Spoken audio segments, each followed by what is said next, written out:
Load.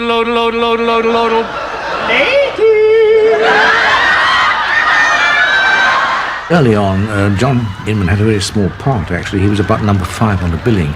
Yeah. I was a great admirer of his in various things. I think I gave him his first 5 jobs on television because I was sure he was going to develop into a great comedian. I can't think why, but my eyes are watering. So he was very much in the background to begin with. And of course he did develop wonderfully, and he appealed to the public in a wonderful way. I think we first found out that his public appeal when he went into a play, because you don't know on television whether people are doing well or not. But they were queuing around the blocks at this play, and it was for him.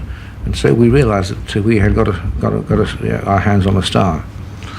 And he moved up in the billing, I think, didn't he? Oh, yes, he did. Yes. We had a lot of trouble with that, but he did. He did, yes. He just had to walk across the floor and he'd get a laugh. And he stayed very popular, and is still very popular indeed. We have an entirely new audience with this show now who still love it. Yeah, it was based on my 3 years at Simpsons, which is quite a very famous. I thought it was 2. You got 3, did you? Well, it's become 3 in the telling of the story. It's actually 2. I didn't think they stood you that long, really. Simpsons' famous department store in London, and I was a junior assistant, and it seemed a good basis for a television series. And I wrote an outline and sent to another company, and in the meantime sent to David, and David said, let's do it. And we started writing the first one right away, I think. You got the sack quite soon, I believe, from Simpsons. I was fired, yes, for selling soft drinks in a fitting room. Yes, and smoking too much. And smoking too much behind the counter. It was rather tragic, the first transmission, really.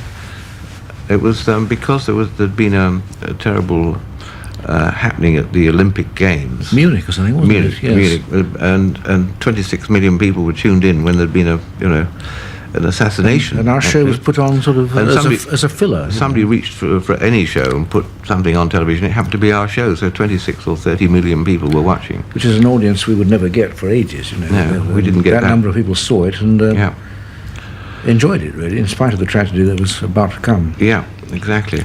So later on we did get 22 million people watching it. Yes, we did. Yeah.